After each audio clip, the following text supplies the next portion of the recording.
Welcome to the Hot Read Podcast. That is James Foster. I am Braden Gall back stateside. Appreciate Jared Stillman for taking care of the show last week. We have mock drafts to do today. We are brought to you by Yazoo Brewing Company, Tennessee Brew Works, East Nashville Beer Works. Get a local craft beer at a taproom in your community. Keep those dollars in your community. James, good morning, sir. How are you? I'm doing great. Height of March Madness. Excited to get into this mock draft. It feels like we've been. It's been just. We're giving up so much SEO to not even do a mock draft. We're sitting here March 20. I think this is our first mock draft that we've done all year. You and I. Yeah, I mean, we should be hitting them with mock draft Mondays every week, honestly. But yeah, excited to run through these scenarios, try to game the PFF system the best we can. Well, there are plenty of while March Madness is happening, there are no Indiana basketball players on any on any courts anywhere. But football school Indiana will have a lot of names mentioned today on the show. As D'Angelo Pons and Aiden Fisher and Pat Coogan and Fernando Mendoza are all getting drafted. It used to be you drive through like the country in Indiana and you would just find a kid shooting hoops out in his back driveway, and you could point to your kids and say, "Son, in 10 years, that guy's going to be the starting shooting guard for the Indiana Hoosiers." But now Kurt Signetti's driven through Indiana, got all these kids doing pass sets now. So now you got Larry Blurred over at St. Louis, I believe, playing basketball. Milk Chamberlain, what's one of my favorites. They're all running 7-on-7s in their backyards. No more peach baskets up on a telephone pole. I do like the Big Ten swag you got there, though. That's a nice looking sweatshirt. I appreciate that. Respect. All right, so today we're gonna do mock drafts. We're gonna do one.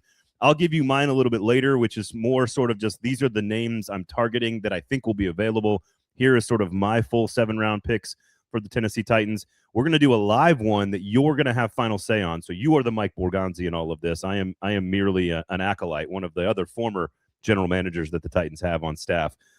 Pick one. There's like 6 of them. And so I'll be the consigliere. You'll have final say, but we'll kind of talk through the options and the decisions that could be made. And we'll have that screen shared for you guys. So if you're watching on YouTube, please thumbs up, notifications turned on. If you're listening, 5 stars on the app of choice. And of course, follow us on the socials, 440 Sports across the board, as well as No Flags Film for James. So make sure you follow James there as well. All right. So lots of stuff to get to today. Before I already mentioned this, make sure you go have a beer this weekend with somebody you know. Just spend a few minutes talking to somebody you know in community over a beer, maybe 2, but not too many more than that, in moderation. It's good for your health, good community there. Relationships actually lead to longer lives. So, hey, just look at whoever's telling you not to go and say, look, the doctor says if I want to live longer and be healthier, I need to go have this beer with my buddy. So just Yazoo Brewing Company up on the cliff, up on the bluff up there on Cumberland River in Madison. We had a watch party for the Nashville SC Miami match on Wednesday. Special thanks to Yazoo for hosting that. We had probably 60 people there. It was so much fun. They got the burgers, they got the beer. They got the outdoor space for the dogs and the kids. There were tons of kids running around, so it's a great place for families to go hang out over the weekend. So go have a beer at Yazoo up there in Madison. It's a really good spot to hang out. Okay, all right. So we want to get into this. What format? What website? What are we using here, James? Take us through why you use this and which one you're using. Yeah, so I'm using the PFF mock draft simulator. They're all pretty similar, actually. Corey and I on Daft on Draft podcast, we were doing like 7-round mocks for all the teams that didn't have 1st-round picks, and then all the teams that had multiple 1st-round picks. And we went through and did one on each of the different mock draft simulators just to get like a different experience. Because if you do the same one over and over again, you start to learn the players that fall on PFF. Oh, I know this guy's going to be here in the 100s or whatever. I haven't done a PFF mock draft sim in a while, so I'm not super fresh up on like who they have ranked high. So it'll be kind of a genuine, relatively experience. The Pro Football Network one actually gives you like 4 different options or 5 different options. I always go to consensus. Is that the right way to do it? Yeah. I think just consensus. If you're doing a bunch, I would like mix up the boards, but it's not super critical. All right, so here we go. the simulator I started, they've got Mendoza, Reese, and then Love coming off the board for the Cardinals.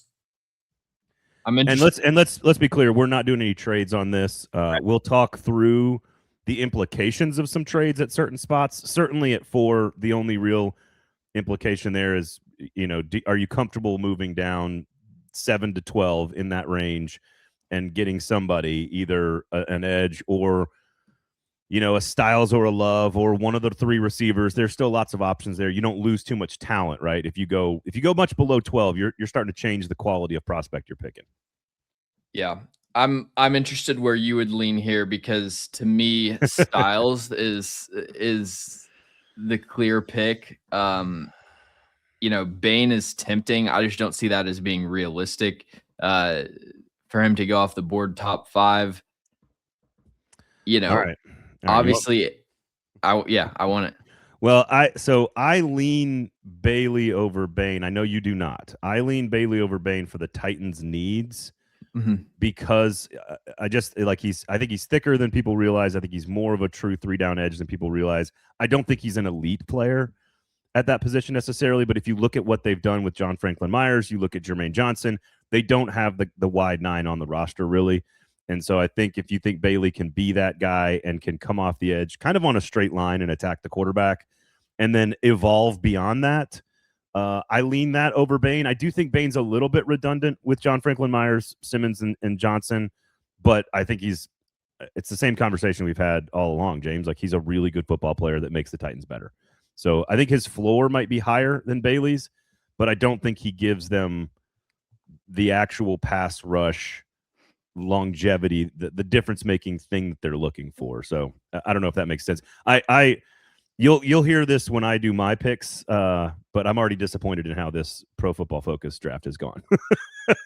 Yeah, I was honestly going to go. I was just going to go Love, and it was going to be an easy first pick. I'm surprised by that. By the way, in this case, I've got to go Styles. Honestly, wow. Okay, I do think their actions in free agency have given them flexibility with this pick.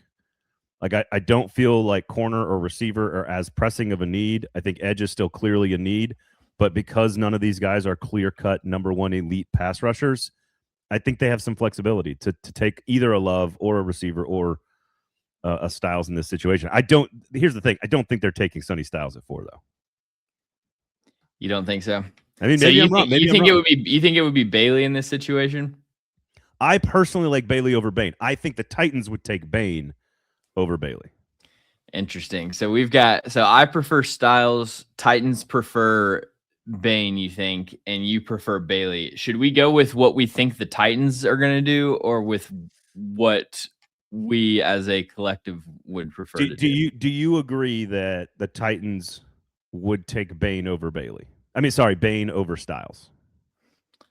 That's hard for me to see, but I'm not like super plugged in with the Titans organization, so I can't say for sure. But just based on how, like, I know NFL teams view Bane, that would surprise me for them to take Bane over Styles. Go further on how NFL teams view Bane. Well, Bane just seems to me to be someone that's going to come off the board like 10 to 15. Like, not really viewed as a blue chip prospect. The teams care a lot more about the arm length than I do. Okay. And then Bailey, they're worried about against the run 3 downs. True. Right. Okay. And I prefer Bailey, like, from what I've heard. I prefer Bailey. I would, for some reason, I think they like Bane, but I'm on board. I'm on board here, General Manager Foster. If you want to take Sonny Styles here, and we can, and then what that does is it creates a little bit more need down the board, but man, it's a blue chip upgrade luxury pick that makes you better. I just don't like. Is your second linebacker the thing you need to draft it for? When you can get a guy, I don't know how much worse Jacob Rodriguez is, or how much worse, Kyle Lewis is. I don't. Some of these other guys. I mean, if he's just that good, Kevin Costner took a linebacker there. So let's do Styles, and I mean, I feel like there have been plenty of mocks with the Titans going edge, and then you kind of see how that draft goes. Let's see say they take Styles or they take Love, this is kind of a scenario where they would need to address edge and receiver around later. This move does lock us into edge, and so we're going to be watching these next picks closely to make sure that our guys don't come off the board very quickly, very carefully. So here's the name I really don't like at 35, and I think you've convinced me of this, but I think it's the truth, is absolutely not taking Cassius Howell at this spot. There's no chance. Now, if you go back, go back. So go back real fast. We're going to discuss this. Go back to who's available right now on the board. At edge, you have Zion Young, you have R. Mason Thomas, you have Gabe Jackas, and you have Malachi Lawrence. I think those are the only real options here at this slot. Who are some of the other position players best available as you go back and look at the other names at other positions? I love Colton Hood in this spot if he's available. I love some wide receivers that could fall. I think the three names I have written down are Casey Concepcion, Omar Cooper Jr., and Denzel Boston. If any of those three names fall to 35, I think they could be possible. I don't know if Concepcion is going to fall like he has in this particular draft. So what do you make of who are the receivers and the corners that you would take here over edge, assuming you've taken Styles, right, or Love for that matter?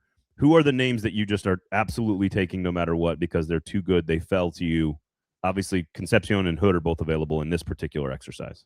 So based on the way edge fell, which I do think is a little bit realistic, I wouldn't go with another position. I think that to have Zion Young, R. Mason Thomas, and Malachi Lawrence available, very unrealistic. Most likely, I think there will be one, maybe two of those three available. So no spoilers, but that's going to be the position that I end up going with.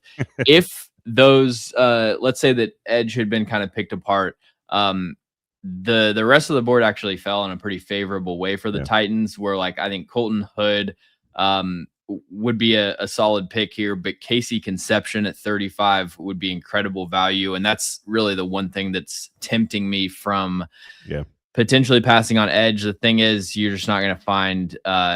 I mean, these edge rushers that are available that I said probably shouldn't be, they're going to go within the next like 4 picks probably. And then you're looking at a much thinner group of guys that are not really going to be day one contributors. The other corners and receivers at this spot, I think, Chris Bell, depending on how you feel about the injury,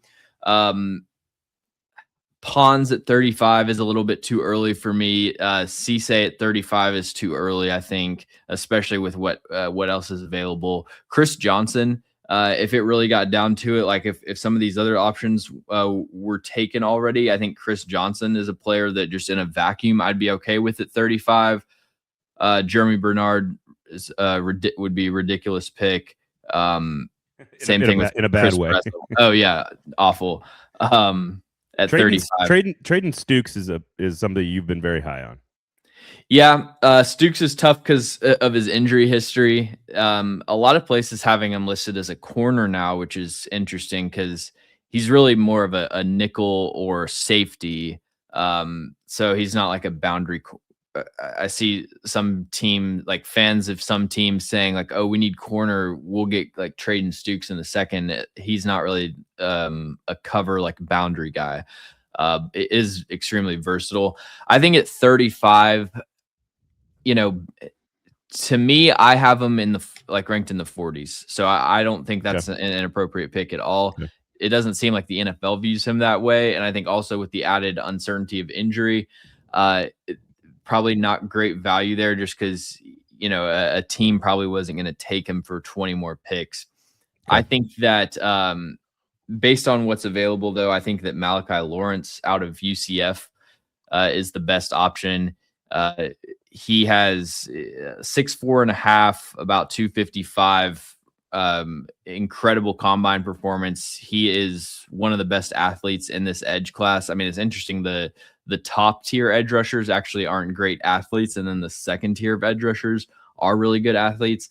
But yeah, 6'4.5", 253, ran a 4.52, 40-inch vertical jump, very quick hands, a skilled pass rusher, just speed burning off the edge. I do wish he was a better power rusher, like for somebody of his build with really long arms. I think he should get more consistent displacement. So that's the number one thing that I would be looking to develop there. But yeah, 43 on my board. And I think if I had to bet at this point, I would bet that Malachi Lawrence is a first round pick. Zion Young versus R. Mason Thomas. Give me your breakdown and thoughts on the two of them. And you know, I know you're very high on Lawrence, but why not Zion Young or R. Mason Thomas? I think those three are the last three you consider if you're the Titans. This is also the spot that I think that a trade down makes the most sense if you go with someone like Love or Styles with the fourth pick. You need that one extra top 100 pick somewhere. For example, you could move down to 44 and get like pick 103 as an example, right? Like you can move down here and still maybe get a Malachi Lawrence 5 or 6 or 8 spots lower, and then add a pick in the 80s or the 90s or in the early 100s. So I think this is the spot where I think you consider trading. Players fall out of the first round all the time. You don't know who that's going to be. It may not be somebody you want, but it's probably somebody else wants. So that could be a spot to trade down. Why not Zion Young? Why not R. Mason Thomas?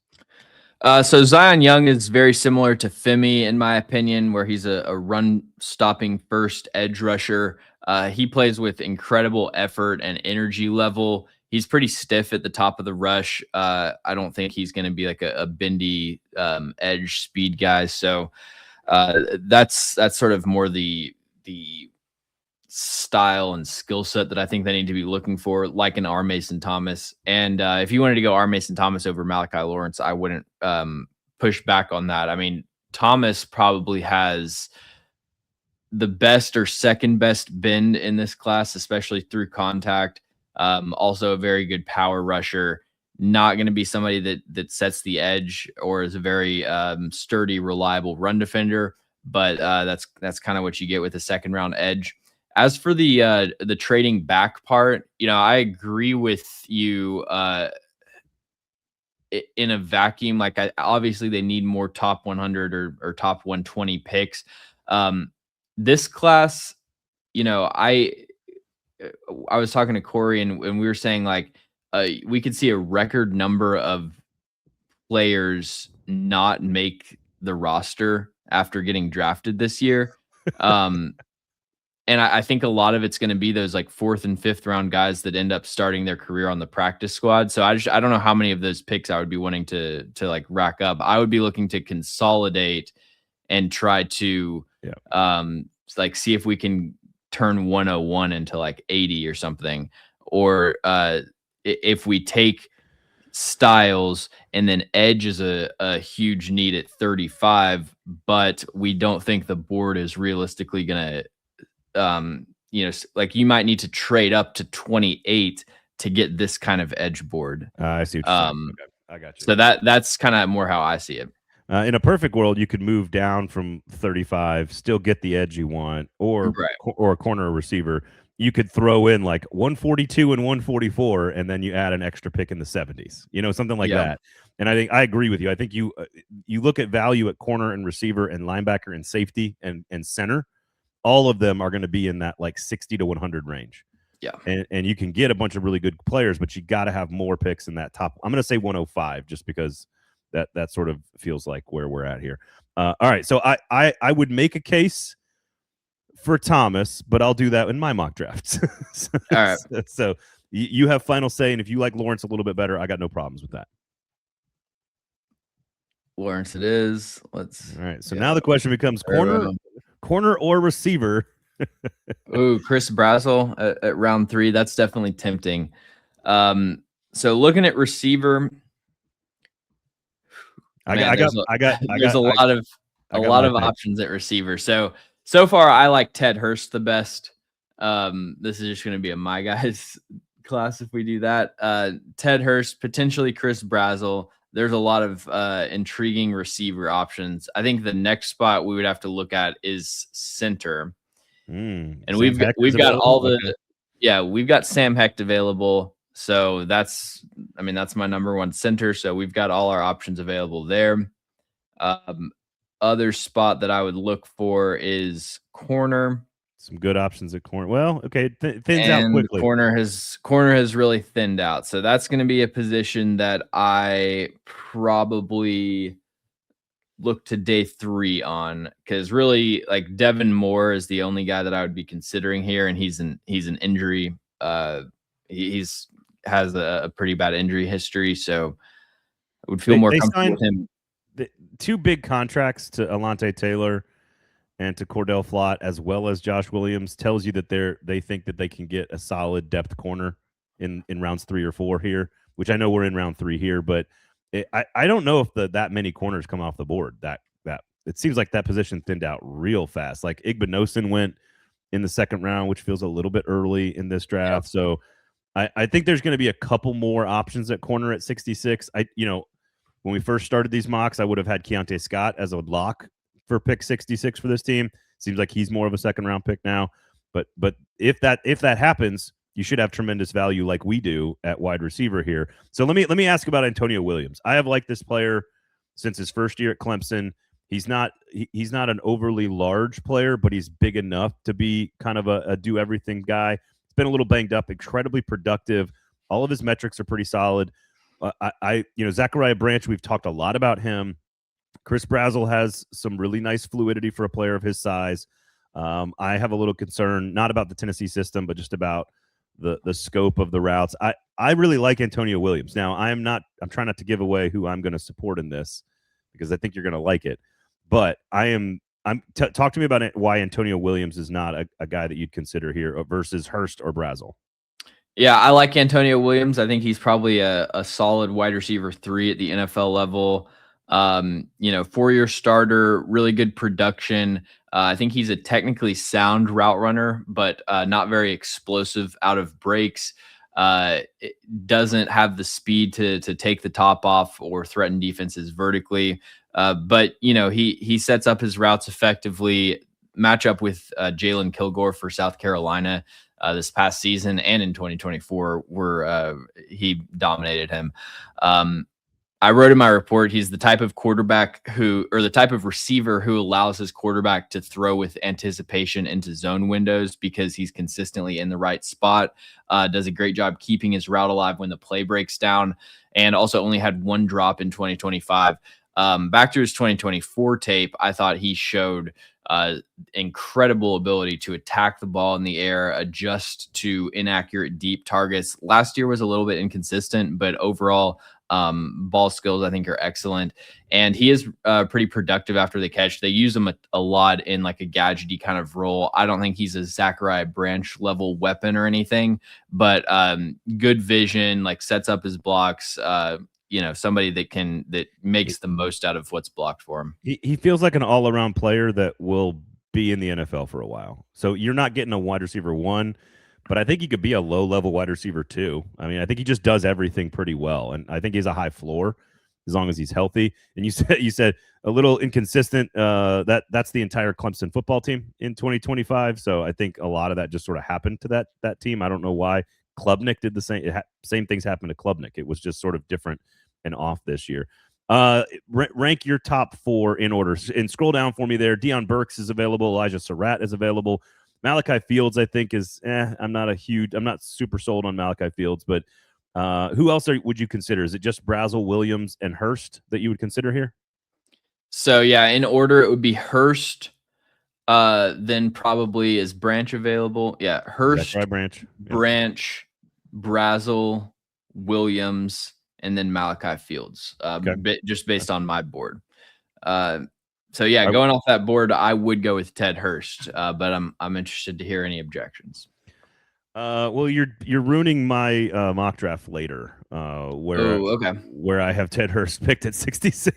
So then I'll go Chris Brazel to spice things up. How about that? Well, but because I really like Zachariah Branch. I think Branch has the ability to be more of an immediate help to Cam Ward. The problem is he does a lot of the same things that Wan'Dale Robinson does. And you've got Robinson now for 2 years at least.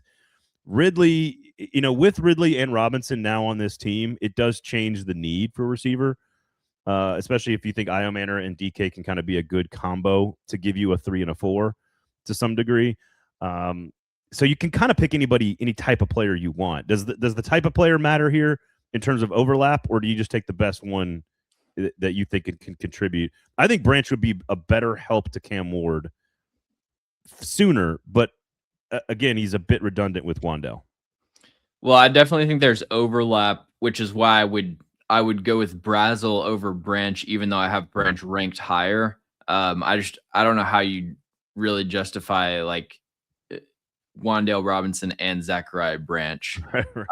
It would be, I don't want to see that many screens, the amount of screens it would take to like feed both of them. Fair enough. We'll talk about Ted Hurst a little bit later on, but I think Ted Hurst is sort of the most complete and over, like he's just the most complete outside receiver on the board right here, in my opinion. Yeah. And so that's why I would end up with Hurst. But I'm okay, General Manager Foster, with all right, Garrett Nussmeier, quarterback of the future. Still available. So we're here at 101, of course. Sonny Styles, Malachi Lawrence, and Chris Brazel with our first 3 picks. The front 7 is in really good shape. The offensive line and the secondary still have some questions. Yep. So looking at corner, and as we get deeper into this draft, we should probably speed up the picks a little bit. Probably. Corner. Those are the 3 most important ones. So there you go. Yeah. Again, the corner options are not great. I do want to make sure that we get a center before this happens. But we've still got Matt Golban, who's my guy at 101. Can Matt Golban be a starting center by the end of his first year or by the start of his second season? Yeah. Okay. For sure. So yeah, I don't think that Matt Golban is going to go 203.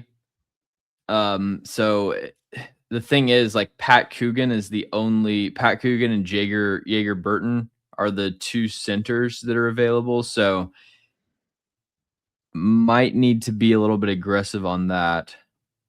Safety, Zucky Wheatley and Bud Clark. Bud Clark, though, is I think that pairing Bud Clark with Kevin Winston, like, that's exactly the kind of complementary skill set that they need. So just looking through the options, Bud Clark would be my pick. And that's based on just best available and the thought that you could get a center at 142 and 144. Yeah. Look, I'm captain of the Bud Clark fan club since the very first pick 6 of the season in all of college football, where he just totally abused North Carolina's quarterback.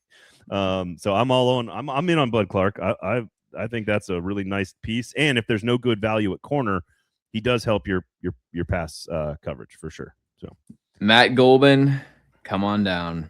We're on to 142. All right. Okay. Yeah, on to 142. Matt Golban has the best anchor in this center class. Great hand usage in pass pro.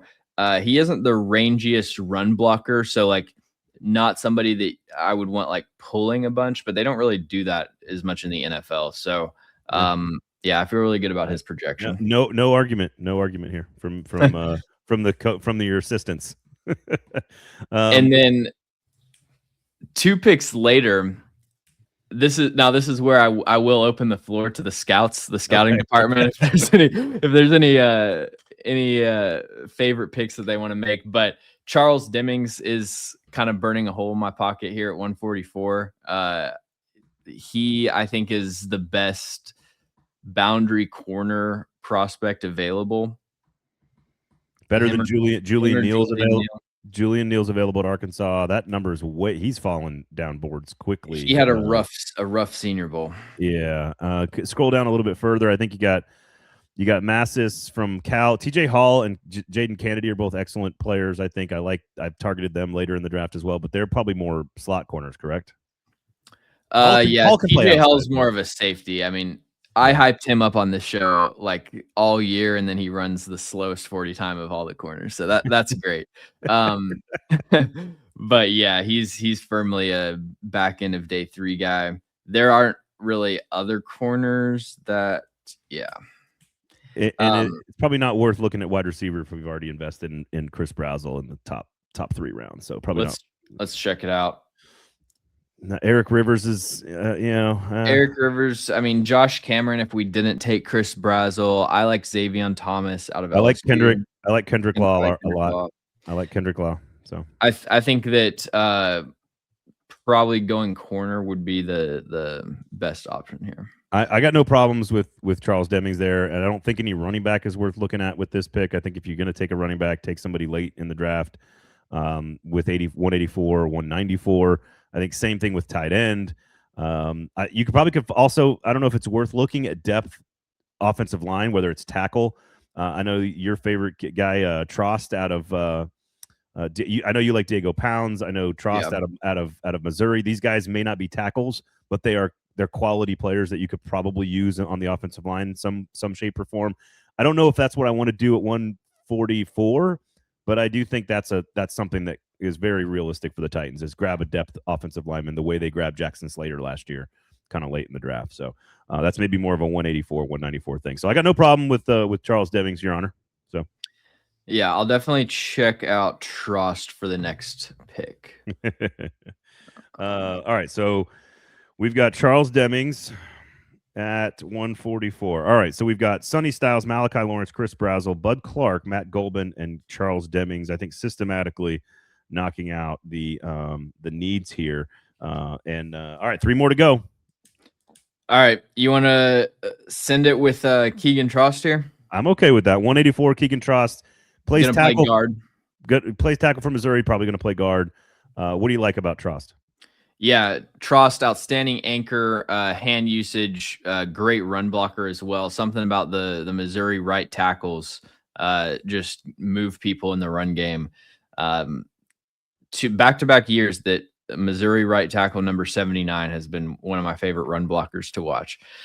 So 194, second to last pick here. Kalen Black out of Indiana is tempting for sure. Running back, yeah.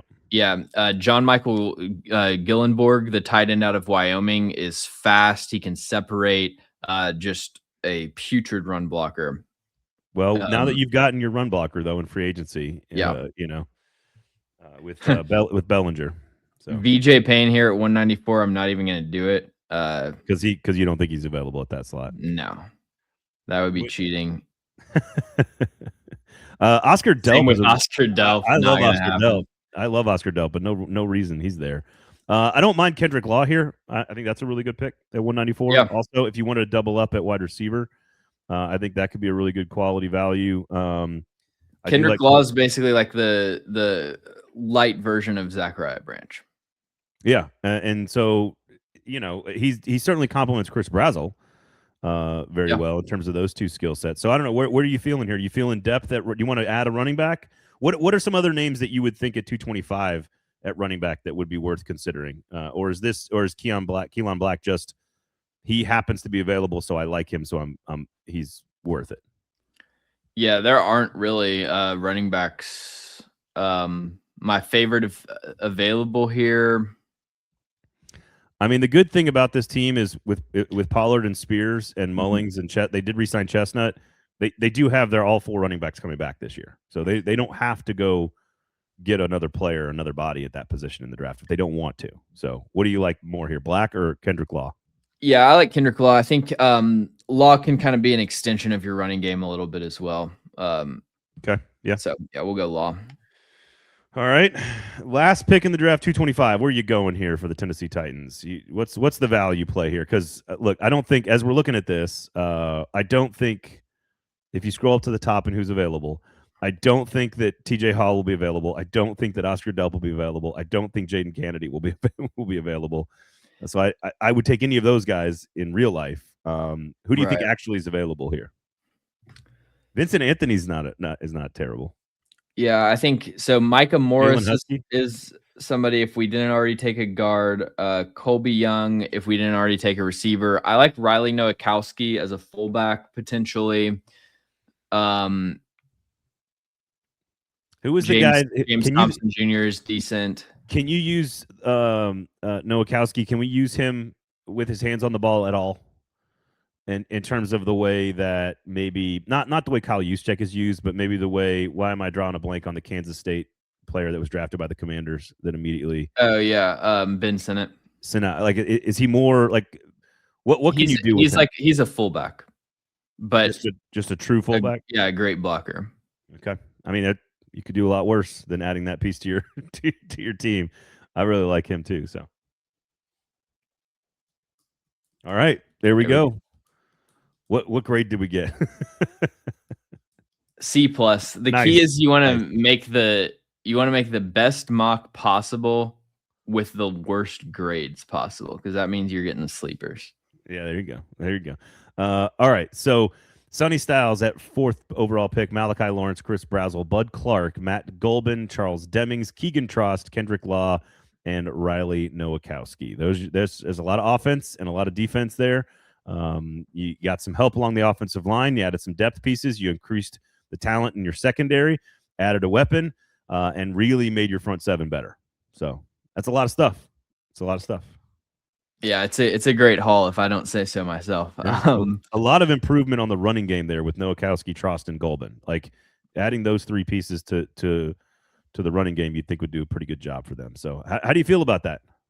Yeah, I feel great about this. I think that really the only thing that I don't like is the first pick, and I love Sonny Styles. It's just I wish there was a blue chip edge that you could go with the 4th pick to kind of like make every other decision a little bit cleaner.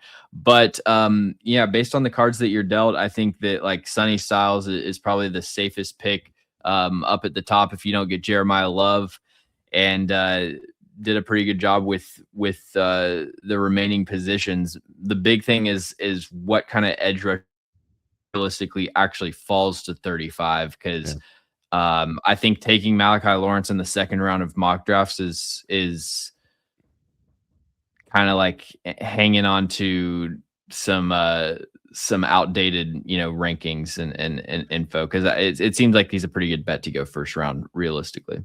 Yeah, he's scouts must really love his athletic ability and his profile. There's no question about that. All right, so there you go. That is our official live, on the clock in real time mock draft. I think that's like 1.0 for our show, I think. Actually. Yeah. Which is crazy. Hey, we still got like a month to go. By the way, check out Tennessee Brew Works downtown. Great partner of the show. Great place to go pregame. If you were going to a Ryman show, a Predators game, just hanging out on Broadway, you've got a Nashville SC match. If you're doing anything downtown in that area and you want a good local craft beer with really good food, Tennessee Brew Works right there on Ewing Avenue. It's kind of just next to Third Man Records. So pop over to Third Man, check out Jack White's place if you want. But it's a really great place to eat and have beer. They got live music in there. So Tennessee Brew Works, all their ingredients are in the food. All their ingredients, I think except for the hops, are from the state of Tennessee. So very loyal to the agriculture in our city and in our state. So make sure you support Tennessee Brew Works as well as East Nashville Beer Works and Yazoo Brewing Company. All right, so here's the thing. I did mine last night, and I wanted to write these names down before you executed the mock draft in real time, because I want, this is like, I feel like I have I'm trying to pass a test, and like you're the teacher here, and I've got to like give you my picks and be like, are you okay with this? So. Yeah. But as it turns out, it's not all that different than the draft we just did. Did. So I feel like I'm proud that I've been listening to you on the show. I have come to this. I've settled on this at number 4, and it is because I think this front office does logical, predictable things the way early John Robinson did logical, predictable things.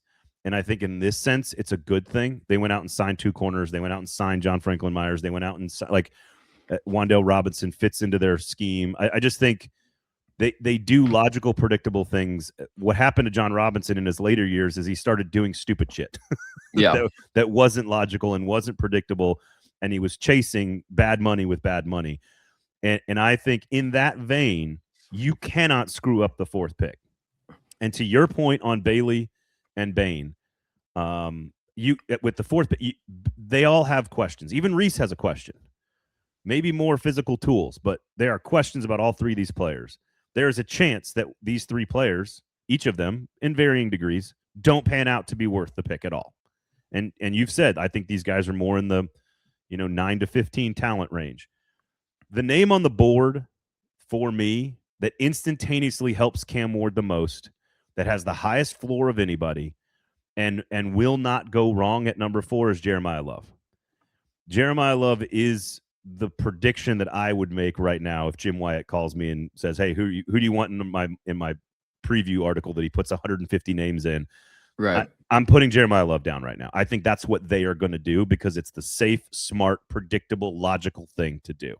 He is a far better player at football, at what he does, than Bain, Bailey, and even Reese to some degree, I think. So I have Jeremiyah Love in my mock draft at number 4. I have R. Mason Thomas in my mock draft at 35. I think he's available at 35. I didn't want to take somebody that I thought could fall. The Casey Concepcion story. Like I don't try, in a mock draft, I try to be honest about who could be available. And I think R. Mason Thomas will be available at 35. I could see Lawrence going in the first round. I could see Zion Young being available. But I think R. Mason Thomas, because of some of the limitations, I think he's available. But I think his skill set fits perfectly with what they need. The hole on their defensive line is speed rusher off the edge at that wide 9 thing, and I think he brings that burst right away. He's never going to be an elite player, but I think he's a really good piece, and he gives you to me, he's like a cheaper, lesser version of David Bailey to some degree with a little bit more explosiveness. So to me, that's kind of where I'm at with R. Mason Thomas at 35. At 66, I have Ted Hurst. I think he's available at 66. I think you can get him there, and I think he also gives you one of the at that spot, there's a lot of players that are talented, but there's not many that are potentially a true outside number 1 receiver with his body and his style and his size and his athletic ability. I have Ted Hurst at 66. So do you think that's unreasonable, those 3 picks? Love, Thomas, Hurst to be available and to be what the Titans should be doing in that range? I think that's very realistic. Also, like based on what I would do. Yeah, if Love was available at 4, that's the pick that I would have gone with. And then it's like Hurst and R. Mason Thomas were right in those top 2 or 3 that I was considering for the 2nd and 3rd picks. Yeah, I mean this is I have been paying attention, James. Yeah, I have been paying attention. So at 101, I'm really torn because I really like Logan Jones. I don't know if he's going to be available at 101, but I really like Logan Jones there. I think that is a smart spot to go look at a center. It's also like what happened to you and what happened to us in this mock draft we just did. There's a chance that the top 2 or 3 are gone. Hecht out of Kansas State. I don't know if you put Jake Slaughter in that conversation, Connor Liu, and then Logan Jones. Those 4 could all be gone. I have a feeling one of them is available at 101, but I'm not sure. I also think in our exercise, all the corners were gone. And I think there's going to be somebody better available at 101 at that position. I have Devin Moore out of Florida as penciled in as the mock pick at 101 for the Titans. I think he's got the size and the speed. He can play outside, which I think they need another depth piece on the outside. I think Taylor is they're saying all the right things that Alontae Taylor is going to play outside. I think he's too good of a tackler and too good in the slot to not be moved around and be versatile. But I think they still need another depth piece. So I'm going to go Devin Moore at 101. What do you make of that pick? Yeah, I like the pick and I like the player. So I like Alontae Taylor a lot more outside than in the nickel. So that would be my one disagreement. But yeah, if Devin Moore, we considered him in the 60s, but I think 100 is a lot more appropriate range. Just he has struggled to stay on the field, but like when he's been on the field, very impressive. At pick 142, I have, and again, I did this all last night. I want people to know I did this last night. I have Matt Goldman, Michigan State center. There we go. 142. I don't think you're going to get one of the top tier guys. I just don't. I don't think they can afford. The other question I have about those top tier guys is, are they good enough to be the answer at center? And I don't know about that. You have to tell me if you think that's true. If you draft Sam Hecht at 66, you are saying he needs to start at center. And is that what you want with a second-year quarterback? I don't, and a new coaching staff and a new offense. I don't know. I'm a little torn on that. Do they need a veteran stopgap for the half the season to bring somebody along? Does that make sense? Do any of those guys do you trust right now to, whether it's Jones, whether it's Slaughter, to instantly just be a starting center for this team? I think Hesht I see as being in that tier of like day one starter. Logan Jones probably in a zone scheme, which is not really super common around the league. But yeah, I like going for the value pick at center and kind of more like taking a swing at center, and like if it doesn't work, we'll address it again, as opposed to spending a premium pick on something that could be just as much of an uncertainty. Yeah, I like a more of a developmental option at 142, which is why I took Goldman, because I know you like him, and I think he's a really good player. I think that the house money with him is like by the end of the year, if he's your starting center, you've done a great job. And more likely is that he's competing for that spot at the start of next year's camp in his second season. But at 142, that's good value. If you're going to get a depth piece that actually could play, that's a good pick there. I have Aiden Fisher at 144 because I did not take Sonny Styles was not available and was not a player on my draft. I think they need some depth piece at linebacker or safety. All the other pieces I don't think are going to be there for them. Whether I love Kyle Lewis, I think you got to get him maybe even at 66 instead of 101. I don't think he's available at 101. I love the Bud Clark pick that you did in your mock here. I think he's excellent value at 101. I just don't know who's going to be available, but I think they need a depth piece somewhere to challenge Cody Barton and Cedric Gray. Give a third player in there that you trust. What I was going for with this is smarts. I want someone who's going to be able to diagnose plays and be in the right place. I'm not drafting an elite athlete at 144, but I want someone who knows ball and knows what they're doing at all times and knows how to read schemes and knows how to diagnose plays quickly. And I'm willing to take a guy who's a step slower, maybe not as athletic, but someone who's kind of just elevating the floor of your linebacking room a little bit. And I feel like Aiden Fisher does some of that. I don't know if that's insulting to him or not, but the guy just knows ball, and I'll take Aiden Fisher at 144. Yeah, I totally agree with that. And I think he has the requisite athleticism to survive in the league, especially like in coverage. He can cover a lot of ground moving backwards in his zone drops, which is really important. So yeah, I like Aiden Fisher. That's even later than I had him. And do you think that's too late? He's not available at 144? I think I think it's within the realistic range, but it's good value. Like I think he's probably goes off the board 120s. Okay, would be. His consensus ranking at time of taping is 181, but those numbers are lagging for sure. So I just wanted to. I was trying to do something where I was trying to draft players well from a consensus ranking beyond the pick. I wanted to. Yeah, I don't think that's. Yeah. I got Jaden Kennedy at 184, cornerback out of Oregon, a depth piece. Just continue to throw as much talent as you can at the secondary. I could also see if VJ Payne, I don't know if he's available at 184. I know you really like him, safety out of Kansas State. I could see him being an option there as well. The other safeties, I think Husky out of Maryland is kind of a hybrid player that can do a little bit of everything in the secondary. I could see him being an option. But I went Jaden Kennedy at 184 to add another depth piece with a little bit of a different skill set than Devin Moore.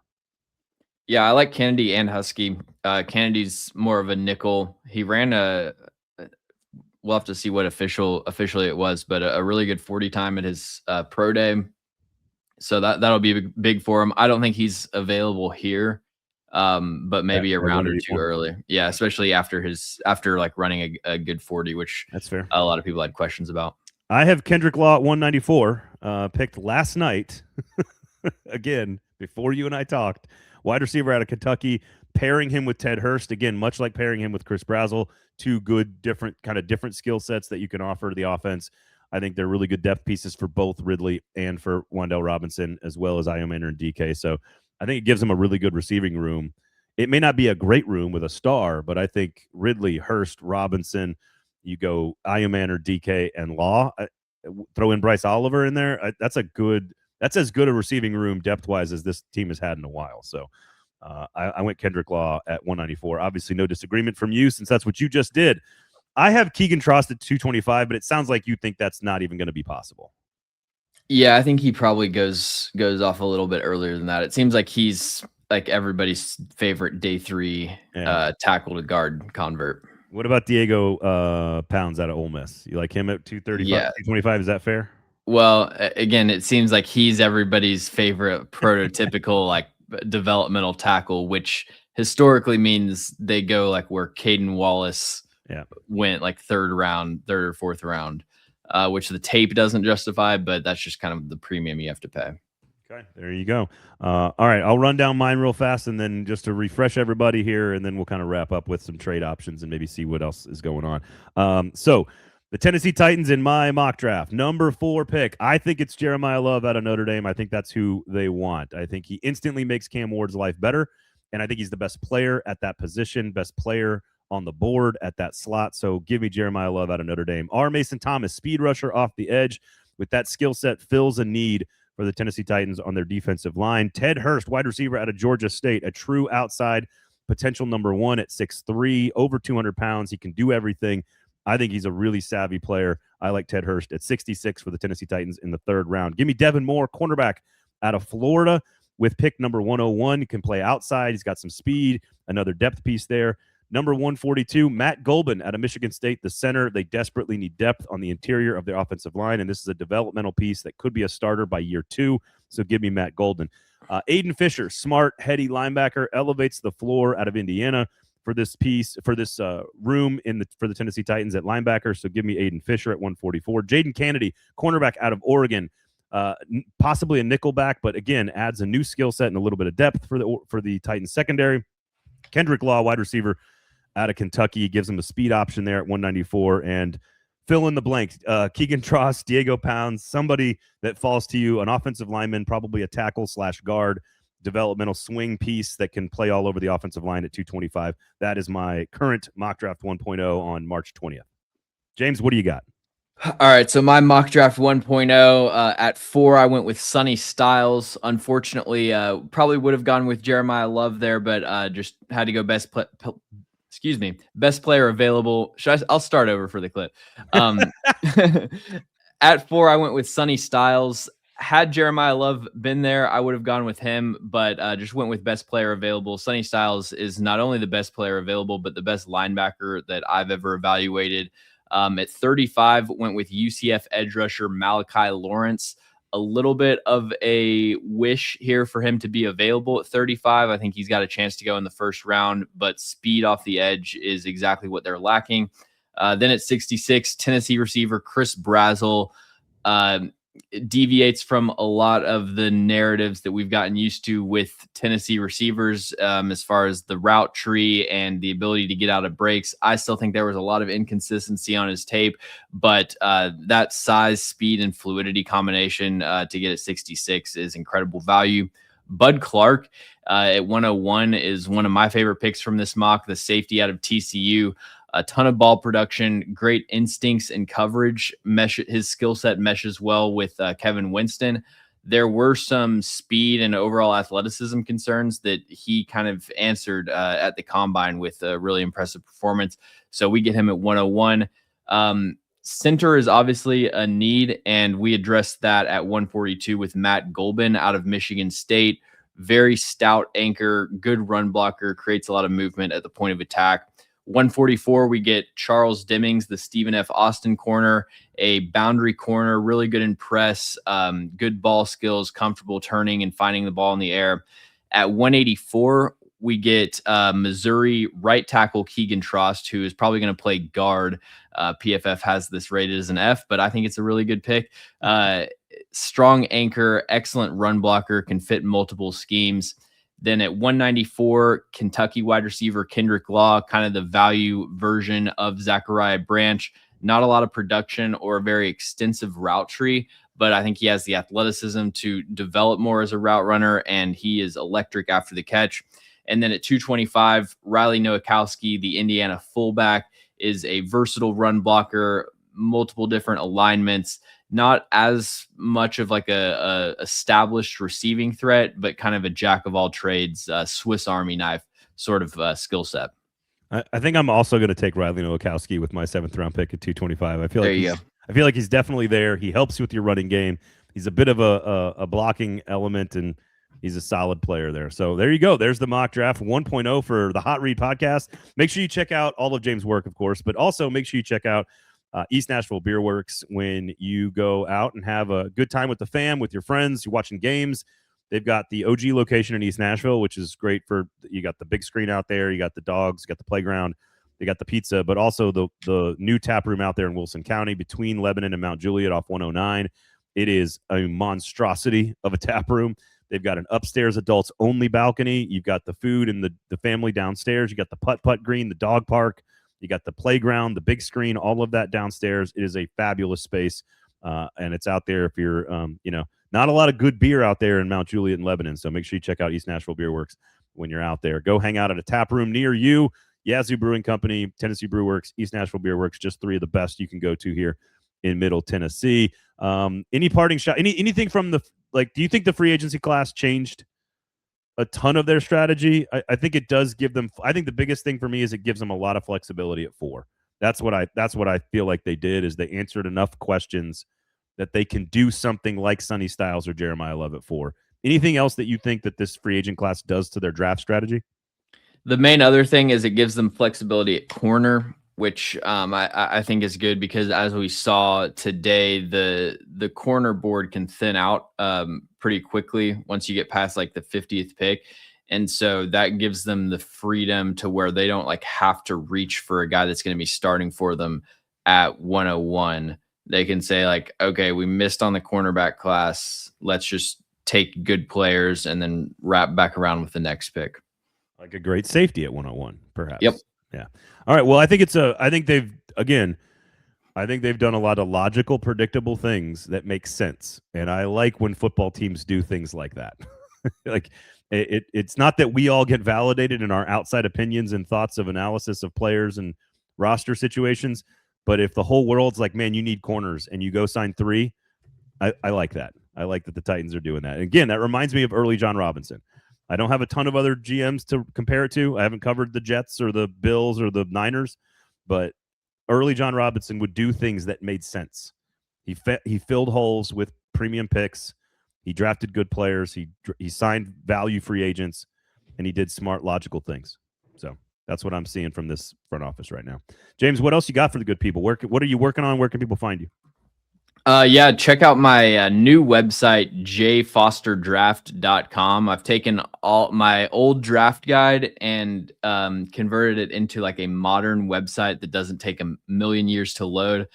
So loading time on this one's about 4 to 5 seconds for the whole site, which I'm very, very proud of. 2026, James. I like it. Yeah, right. we're into the 21st century here. So yeah, if you've wanted to read my draft analysis but gotten frustrated because of the loading time, give me another chance. It's my pinned tweet or jfosterdraft.com.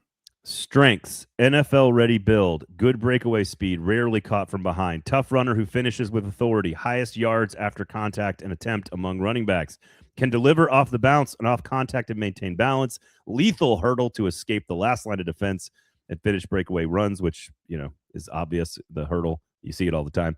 Uses a stiff arm to neutralize tacklers and clear an angle to the edge. Patient gap scheme runner has shown the ability to identify cutbacks, anticipates and avoids backfield traffic, 0 career fumbles, solid hands on underneath targets, good physicality and adequate technique in pass pro. Also a very good route runner. You didn't put that in here either. That's just one player's scouting report on this website. That's the Titans' new star running back, Jeremiyah Love, right there. And it's honestly the oldest scouting report on there. But yeah, definitely check those out. I've got about 100 scouting reports written, and we'll have more by draft day. For every player, you've got the athletic breakdown, you've got the scouting reports, both strengths and weaknesses, you've got where they've ranked in the consensus boards and how it's changed over time, you've got ratings, and probably why it takes so long to load, you've added a bunch of film study. You've got clips in there as well for every player. So one-stop shop for all your draft needs. Check it out. What is it? jfosterdraft.com. Is that correct? Yep. There you go. Yes, No sir. Flags Film on Twitter. And, of course, check out a good local brewery, man. Go to East Nashville Beer Works, Tennessee Brew Works, Yazoo Brewing Company. We appreciate their support. They support good local media, so you should go support good local craft beer. For James, I'm Braden. Thanks for listening. Thanks for hanging out. We'll talk to you next time. Peace and love. next time.